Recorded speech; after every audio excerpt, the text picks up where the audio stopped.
आज बहुत से लोगों को शादी करके भी सुकून नहीं मिलता, जबकि शादी सरापा सुकून है। लेकिन क्यों? इसलिए कि वो शादी सुन्नत रसूल के मुताबिक ना हो सके।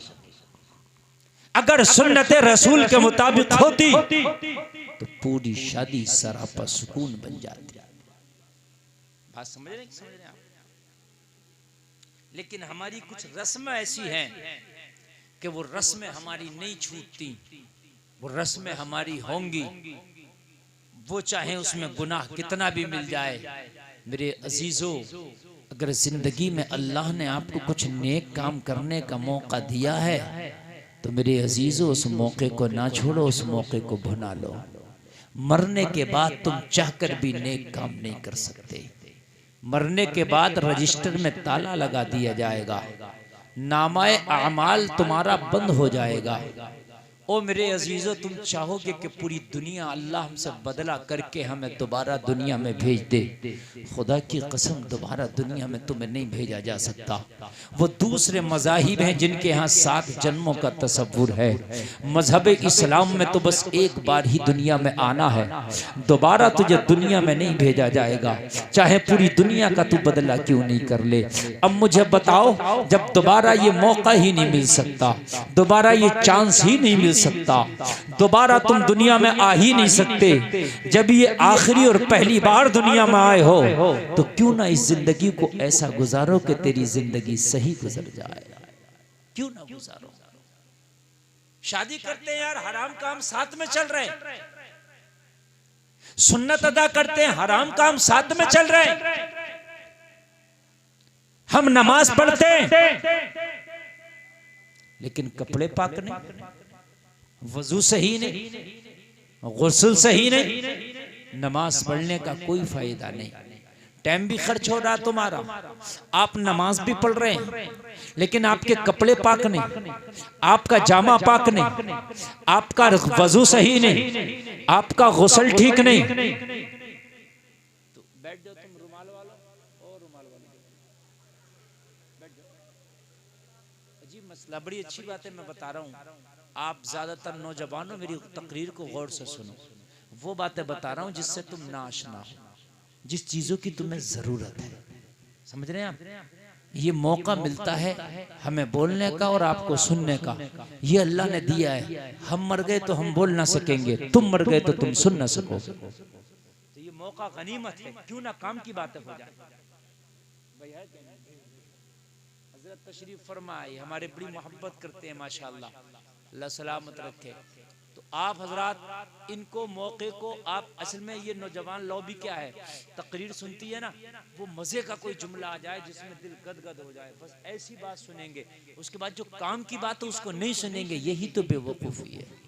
और मेरे भाई, जो ये काम की बात मैं आपको बता रहा हूं, मरने के बाद अगर तुम्हारी कब्र पर जाके कोई मौलवी बताएगा भी तब भी तुम्हारा कोई फायदा नहीं होगा। जिंदा बता रहे हैं तो सुनो, और अगर जिंदा हो तो कोशिश करो। अगर आपका वजू ठीक नहीं और आपने नमाज पढ़ी तो आपकी नमाज नहीं हुई।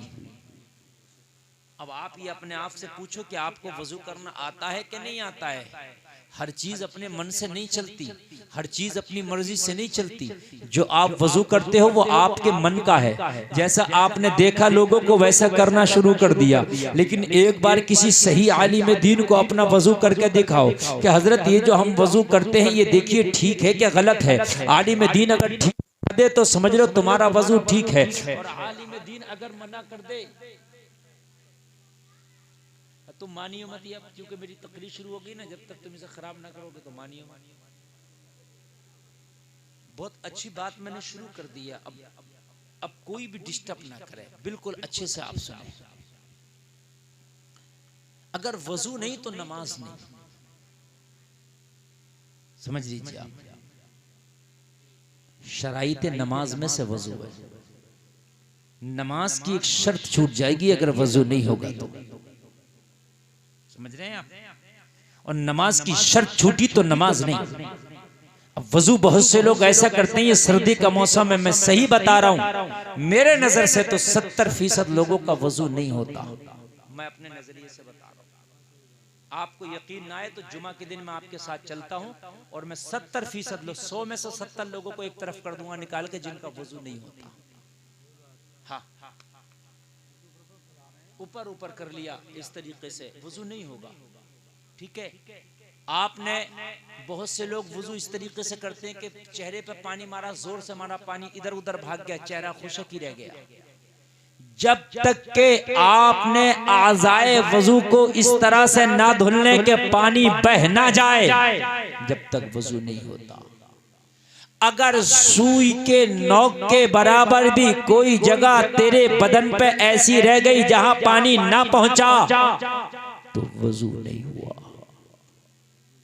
कितना है मसला, जरा गौर करिए, कितना है मसला है। हम वजू करते हैं, ये कोहनियां हैं, ये खुशक हो जाती हैं सर्दियों में। जब तक पानी तर करके इन्हें सही करके चिपड़ा ना जाए तब तक ये पानी से इस पे पानी बह ही नहीं सकता। जाओ आप कितना भी डाल लेना लोटे से। बहुत से लोग ऐसे पानी करके ऐसे डालते हैं, यहीं से गिर जाता है। बहुत से लोग ऐसे करा, ऐसे करके करा, वो यहीं गिर जाता है ना। पहले पानी लेके चपड़ लो सही तरीके से, बिल्कुल गीला कर लो, फिर टोंटी के नीचे या तो हाथ इस तरीके से लगाओ या फिर लोटा हो तो उसके टोंटे से अपना हाथ पे पूरा 3 बार पानी बहाओ। समझ रहे हैं आप? 3 बार पानी बहाओ। ऐसे ही चेहरा एक बार पानी मार के सही तरीके से मसल लो, फिर सही तरीके से ऊपर से पेशानी से पानी डालो जहां से बाल उगते हैं, ताकि नीचे तक बहता हुआ चला जाए। ये तरीका वजू का है। पैर की एड़ियां खुश्क हो जाती हैं सर्दियों में, इनमें पानी नहीं जाता। अच्छे से वजू करो। बहुत से एक लोटे में वजू करते हैं, आधा बचा देते हैं, और हमारा कभी 1.5 लोटे से कम वजू नहीं होता। एक लोटे में तशफ़ी नहीं होती, लेकिन एक लोटे में तो कम से कम होना ही चाहिए। एक लोटे से कम में वजू है तो घपला कर रहा था।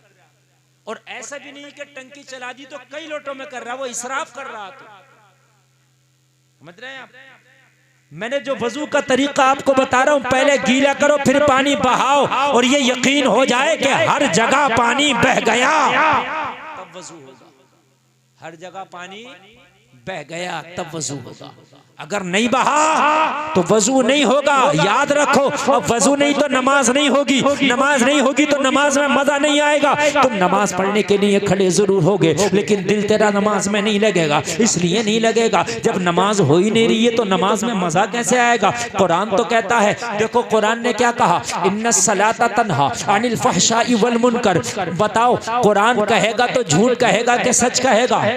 जोर से बोले सारा मजमा, कुरान सच कहेगा ना? कुरान कहता है बेशक नमाज बेहयाई और बुरी बातों से रोक देती है। कुरान का ऐलान है, नमाज पढ़ो, बेहयाई और बुरी बातों से रुक जाओगे। लेकिन देखने में क्या आता है? नमाज भी पढ़ रहा, झूठ भी बोल रहा, नमाज भी पढ़ रहा, चोरी भी कर रहा, नमाज भी पढ़ रहा, दगा भी दे रहा, नमाज भी पढ़ रहा, दलाली भी कर रहा, नमाज भी पढ़ रहा, लोगों को भी सता रहा, नमाज भी पढ़ रहा, हराम काम भी कर रहा, नमाज भी पढ़ रहा, सूद भी खा रहा, नमाज भी पढ़ रहा, शराब भी पी रहा। क्यों? कुरान ने तो कह दिया नमाज बेहयाई और बुरी बातों से रोक देती है, लेकिन नमाज पढ़ने के बाद ये सब क्यों हो रहा है? तो इसलिए हो रहा है, नमाज पढ़ रहा है मगर नमाज हो नहीं रही है। नमाज पढ़ रहा है मगर नमाज हो नहीं रही है। अगर नमाज होती तो ये करते ही नहीं। कुरान झूठा नहीं हो सकता, नहीं कर सकता। कुरान खुदा की कसम नहीं झूठा हो सकता। अगर नमाज हो रही है तो रब्बे काबा की कसम गुलफाम का यकीन कामिल है कि अगर नमाज हो रही है तो फिर ये बुरे काम कर ही नहीं सकता। नमाज रोकेगी, बेहयाई से रोकेगी। लेकिन नमाज के बावजूद मैंने तो यहां तक अपनी आंखों से देखा, इन आंखों से, जुमे की नमाज पढ़ी और नमाज से निकले और मस्जिद के बराबर में थोड़ी सी आगे को पल्ली बिछाई और वहीं ताश शुरू। जो जुमा पढ़ के आया वही जुमा पढ़ने के बाद ताश खेला। मैंने अपनी आंखों से देखा, मैंने अपनी आंखों से देखा। समझ रहे हैं? तो मुझे बता, अगर नमाज तेरी कबूल हो रही है तो तू ताश खेल लेता? कभी नहीं खेलता। आओ मैं तुम्हें तारीख कहने में बताता हूं। नमाज चोर को अब्दाल बना देती है। आवाज में दम नहीं आ रहा दोस्त, दम नहीं आ रहा। हाँ, मैं दम पैदा करो आवाज में। जब मैं खाना खा रहा था तो ये ऐसे बजा रहे थे मैं को कि खाना नहीं खाने दे रहे थे। और मैंने कई थी खाना खाते हो कि जब मैं बोलूंगा जब देखूंगा कितना बजाएंगे, कहा था मैंने किसी से। तो ये माइक को जब बजाने से कमाल नहीं है, अब बजाओ, अब है। अरे भाई बहुत गौर से सुनना, आखिल भाई मजा आ रहा है कि नहीं आ रहा? देखो भाई हमारे पास तकरीरें बहुत है अल्हम्दुलिल्लाह। अगर आप मुझसे ये कहो हजरत 40 दिन तक नई तकरीरें करना, यकीन कसम खा के कहता हूँ 40 दिन तक तकरीर रिपीट नहीं करनी। हाँ, अल्हम्दुलिल्लाह ये मलका दिया रब ने।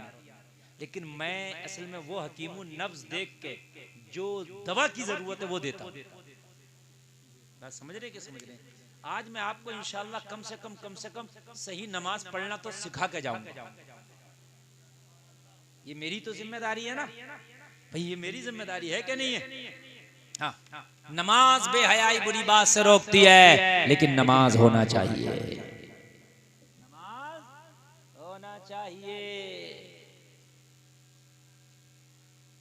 एक शख्स बड़ा मनचला ओबाश टाइप का था, मदीना शरीफ में रहता। ओबाश जानते हैं? यानी जिसे आप कहते हैं शरीर टाइप का, बदतमीज टाइप का। ए नौजवानों बात नहीं करो, ए जीने वालों, अच्छा आप लोग अपने मोबाइल बंद कर लो। ये 28 चैनल चले, गिन लो 28 है। मेरा अंदाजा गलत नहीं हो सकता, जो कह दिया वो कह दिया वली की जबान में।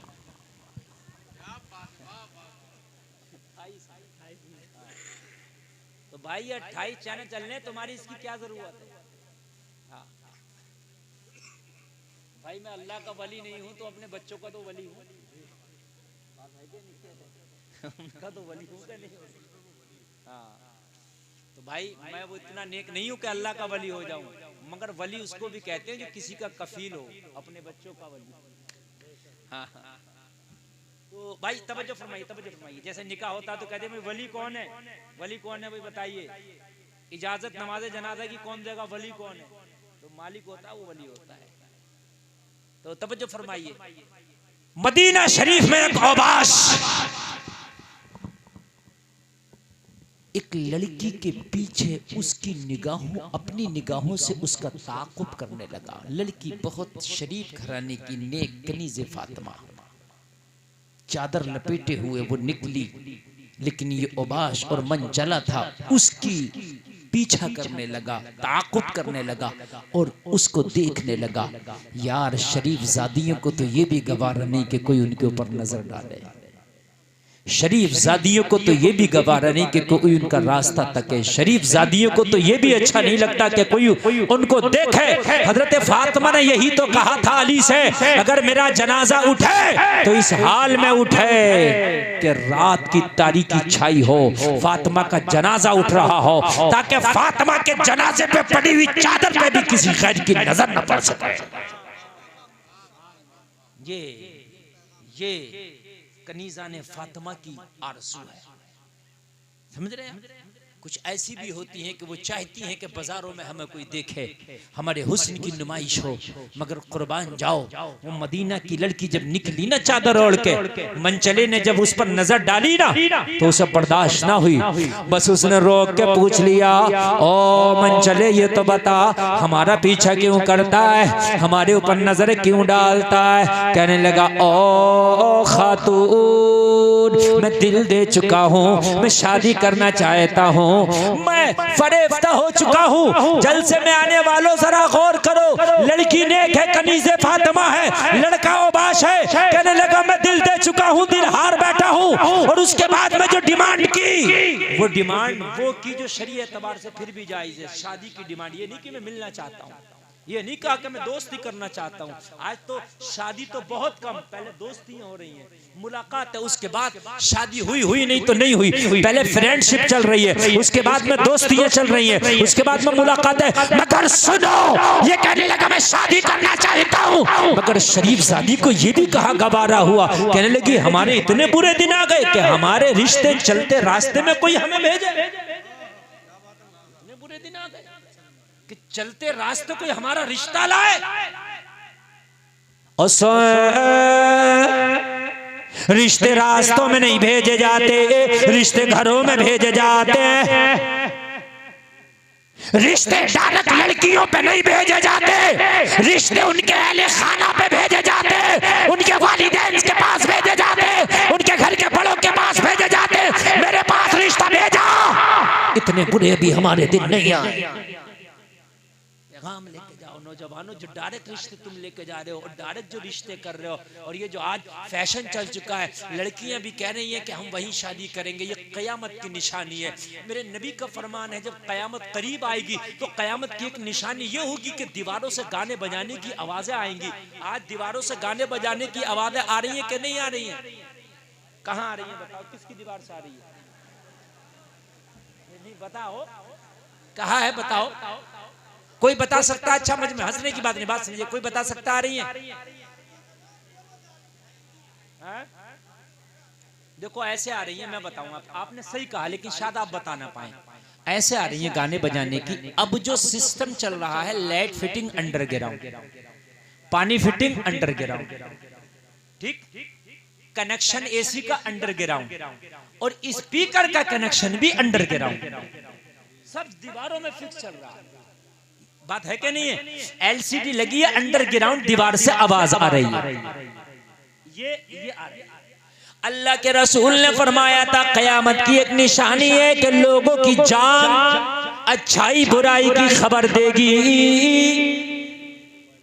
ये मोबाइल जो है रखा है ना हमारी पैंट की जेब में, यहाँ से घंटी बजी, ब्लूटूथ लगा है, मोबाइल को हाथ लगाने की भी जरूरत नहीं है, और जांग ने अच्छाई बुराई की खबर दे दी कि वहां मैयत हो गई और वहां शादी। बोलो है कि नहीं है? अल्लाह के रसूल ने फरमाया कयामत की एक निशानी होगी कि वक्त में बरकत नहीं रहेगी। अरे यार अभी तो दिन निकला था, शाम हो गई, अभी तो यार जुमा गुजरा था, फिर जुमा आ गया। अरे जुमा तो छोड़े मियाँ, जिनकी उम्र 70 साल की है वो आज ये कहते हमने सुने, यार हमें ऐसा लगता है कि कल ही तो हम पैदा हुए थे और अपने गांव की गलियों में खेलते थे, यार आज बाल सफेद हो गए, बुढ़ापा आ गया। हाँ ये 70 साल का जमाना कैसे गुजर गया पता ना चल सका। हकीकत है लोगों, खत्म हो गई है वक्त की बरकत।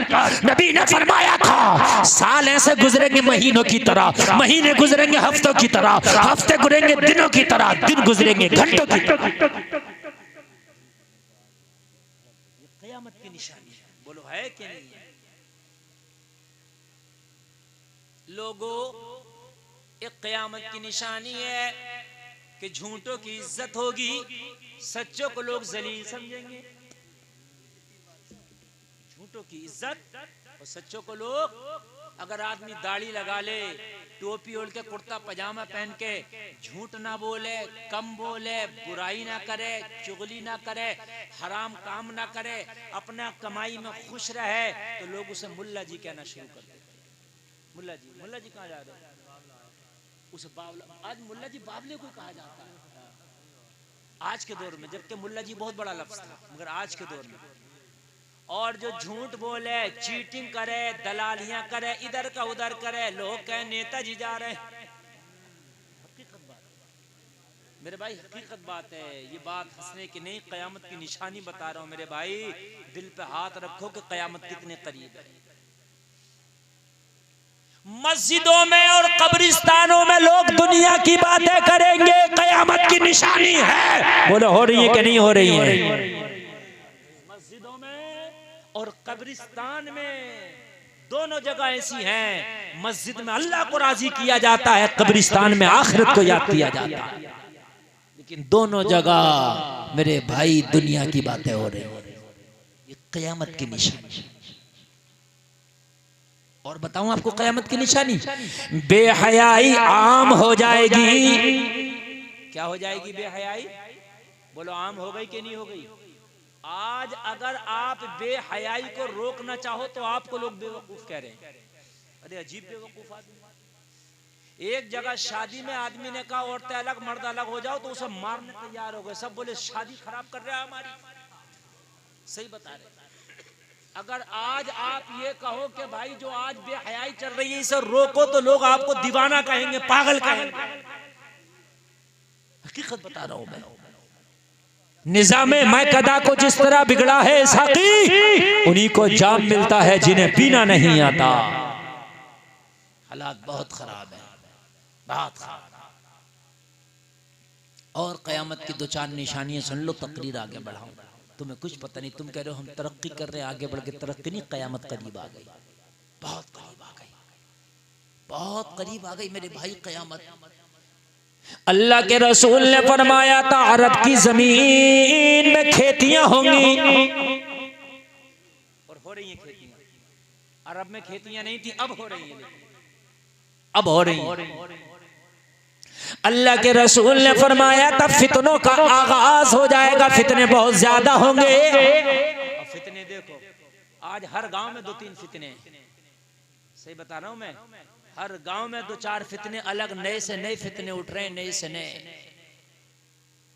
नए फितने।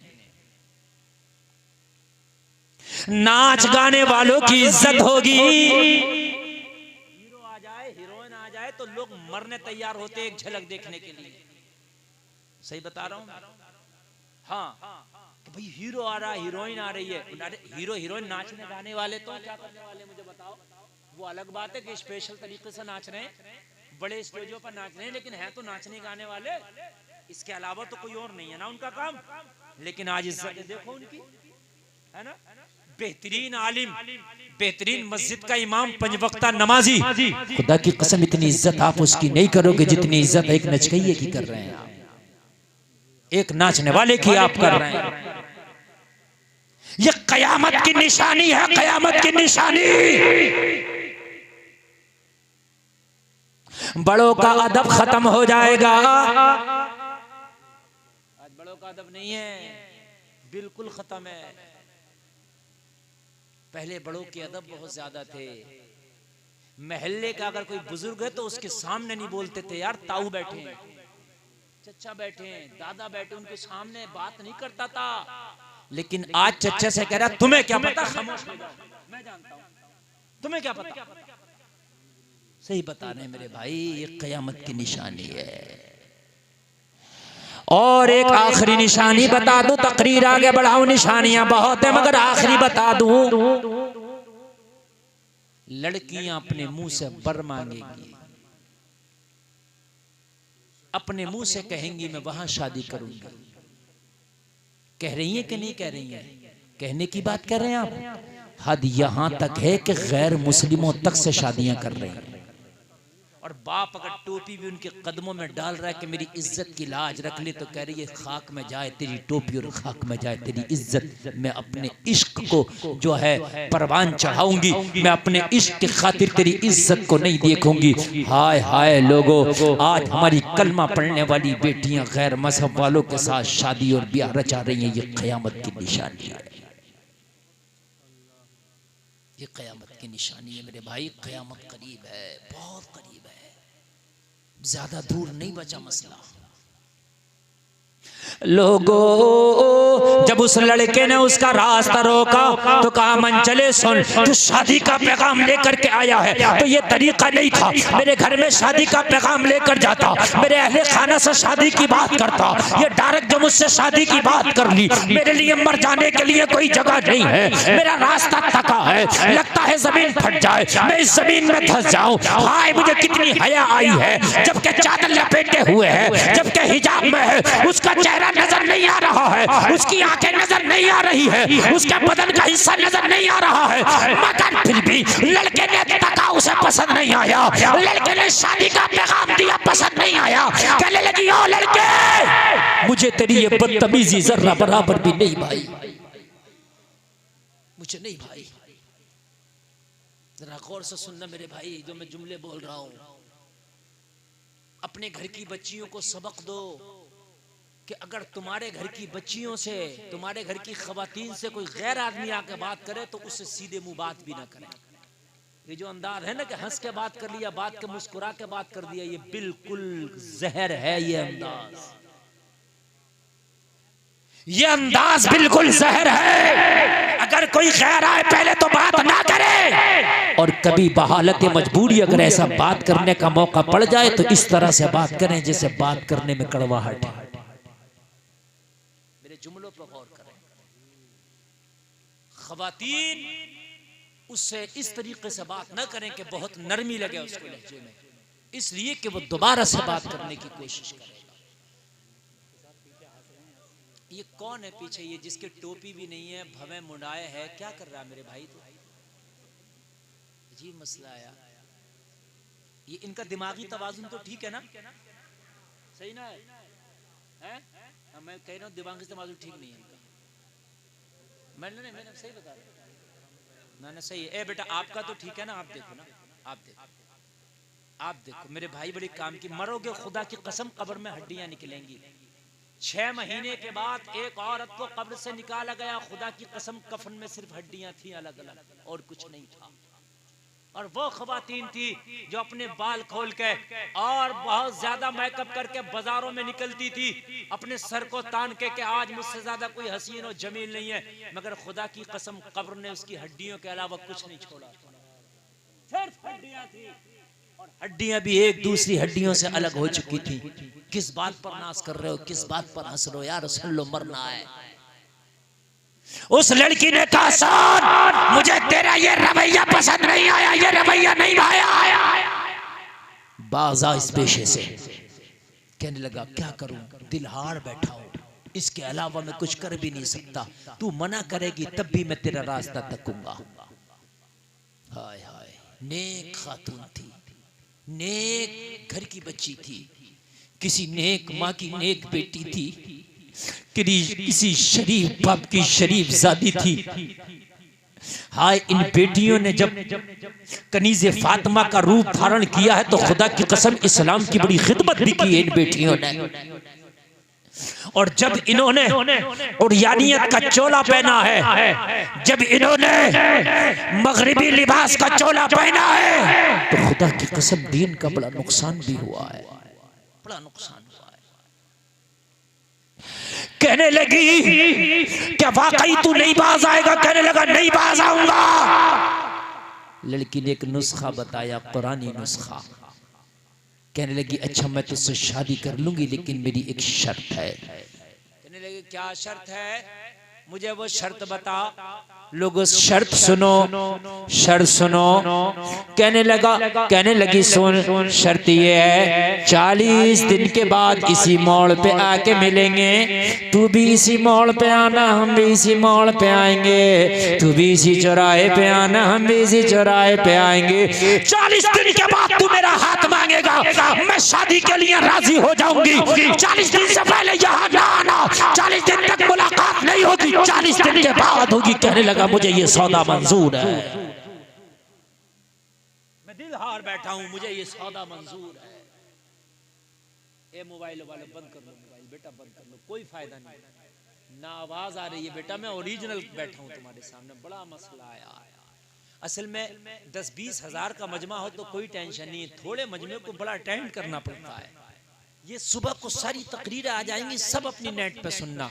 आप चाहे मुझे 1 रुपया मत दो, मगर बस मोहब्बत से सुनते रहो, यही तुम्हारा सुनने का नजराना। लड़की ने कहा 40 दिन के बाद मिलोगे। 40 दिन तक हमारी आपकी कोई मुलाकात नहीं। कहने लगा मुझे मंजूर है ये सौदा, मगर कहने लगी सुन तो सही साहब, जाना चाहते हैं क्या? अच्छा, तो सौदा मंजूर है, मगर लड़की ने कहा ऐसे नहीं, चूंकि कुरान सच है। अच्छा एक बात बताऊं, अगर तुम्हें कोई भी परेशानी आए, कुरान के मुताबिक अगर उसका काम करोगे, खुदा की कसम 100% कामयाबी मिलेगी। हम अपनी अकल के मुताबिक या दुनिया के मुताबिक करते हैं, इसलिए कामयाबी नहीं मिलती। जाओ रब्बे काबा की कसम खा के कहता हूं, कुरान के मुताबिक करो। तुम्हारी तिजारत ना चले, कारोबार ना चले, तो उस तिजारत, उस कारोबार को चलाने के लिए आप मियाँ के पास जाकर ताबीज कराते हो, दुआ कराते हो। ऐसा होता नहीं होता है? और किस मियाँ के पास जाकर ताबीज कराने? जिस मियाँ का कोई कारोबार न चला, उसने ताबीज करने का ही कारोबार किया, उसका कोई कारोबार ही नहीं चला। उसका कोई कारोबार जब ना चला, पढ़ाई में कामयाब ना हो सका, बड़ा आलिम नहीं बन सका, कोई दुकान नहीं चल सकी, बिजनेस नहीं हो सका, तो आखिर में आके उसने कारोबार ये बनाया। उससे कह रहा मियाँ मेरे कारोबार की दुआ कर दो। अगर ये इतनी दुआ करता तो अपने ही ना चलाता। इसने तो खुद इसको कारोबार बनाया। बिल्कुल सही बता रहा हूँ। हाँ, जिसने इसको कारोबार बनाया उससे कह रहा कारोबार चला दे, नहीं चलेगा। अब कुरान पर अमल कर, मैं बताऊं कैसे चलेगा, बतला दूं। अरे बोलो लोगों सुनो, अगर कारोबार ना चले तो उस ना चलने वाले कारोबार में से भी अल्लाह की राह में खर्च करो। अल्लाह फरमाता तीसरे पारे में, मसलुल्लज़ीना युनफ़िक़ूना अमवालहुम फ़ी सबीलिल्लाहि कमसली हब्बतिन अंबतत सबअ सनाबिला फ़ी कुल्ली सुंबुलतिन मिअतु हब्बा वल्लाहु युज़ाइफ़ु लिमन यशा वल्लाहु वासिउन अलीम।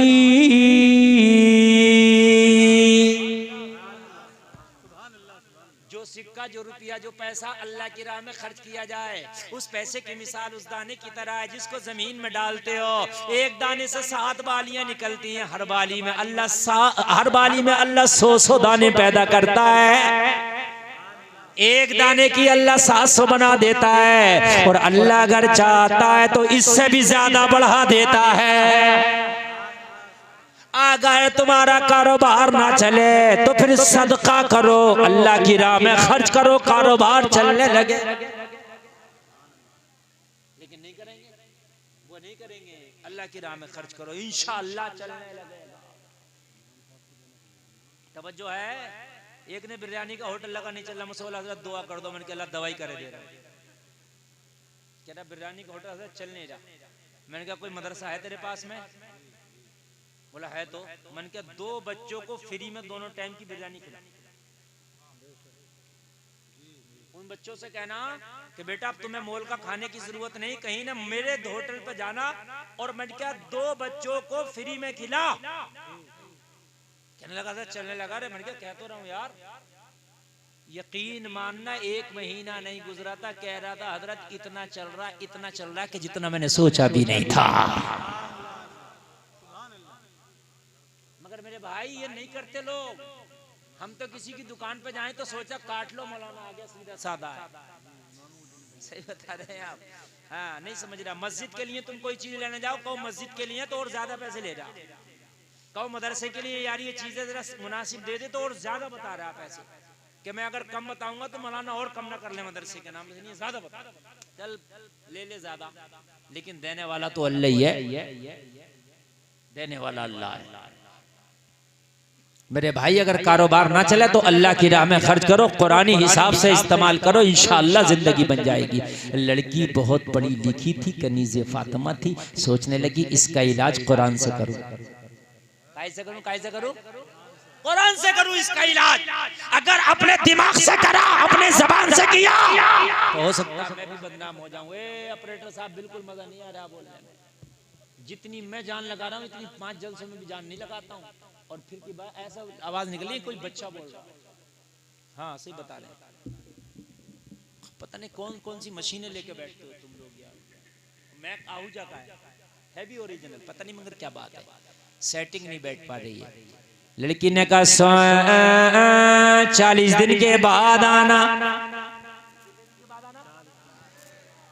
मेरी माएँ भी बैठी है, मेरी बहनें बैठी है, मेरे भाई भी बैठे हैं, कुछ इनमें वो भी बैठे होंगे जो किसी के बच्चे होंगे, इनमें कुछ वो भी बैठी हैं कि जिनके बच्चे होंगे, है ना। बच्चे बिगड़ जाते हैं, माँ बाप बड़े परेशान होते हैं। आज उन्हें भी कुरानी इलाज बताऊंगा कि बच्चे बिगड़ जाए तो उन्हें सुधारा कैसे जाए। डंडा बच्चे को नहीं सुधारता। अगर आज डंडा मारोगे तो कल बगैरत हो जाएगा, और मारो कितना मारोगे, मारते मारते उसका हाथ पैर तोड़ दो तब भी नहीं सुधरता। इसलिए कि मारना इलाज है ही नहीं, बच्चे का इलाज कुरान से करो। लोग कहते हैं बुरी आदत नहीं छूटती, आज उनका भी इलाज बताऊंगा। अगर मेरी जहन से नहीं निकला तो याद दिला देना। वो से कहते हैं हजरत शराब नहीं छूटती, मुझसे झूठ नहीं छूटता, जुआ नहीं छूटता, हजरत गलत काम नहीं छूटता। बहुत से लोग ऐसे होते नहीं छूटता उनसे। मैं बताऊंगा छूटेगा इंशाअल्लाह, मैं बताऊंगा इंशाअल्लाह छूटेगा। ये याद दिला देना अगर मैं ना बता सकूं तो। लड़की ने कहा 140 दिन के बाद मिलेंगे। 40 दिन के बाद तो कहने लगा ठीक है। कहने लगी जा कहां रहा, सुन तो ले पूरी बात।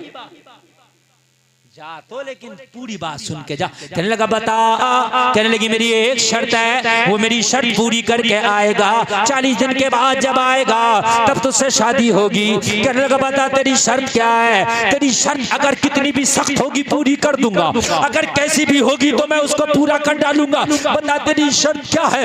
लड़की ने कहा सुन, 40 दिन तक मस्जिद नबवी में पहली सफ में खड़े होके उमर के पीछे बाजमात 40 दिन की नमाजें पढ़ के यहाँ के मुझसे मिलना, फिर शादी के लिए हाथ मांगना, फिर शादी हो जाए। वाह, नारे तकबीर, नारे रिसालत, फैज़ाने सरकारे मदीना, फैज़ाने गौसे आज़म, मसलके आला हज़रत, नारे तकबीर, नारे रिसालत। बात समझ में आ रही है? उसने कुरान इलाज किया। कुरान क्या कह रहा? इन्न सलात तन्हा अनिल फहशाई वल मुनकर। कुरान कह रहा बेशक नमाज बेहयाई और बुरी बातों से रोक देती है ना, और बरसरे बाजार है ना, सरे राह किसी लड़की से बात करना, छेड़ना, ये बेहयाई है। लड़की ने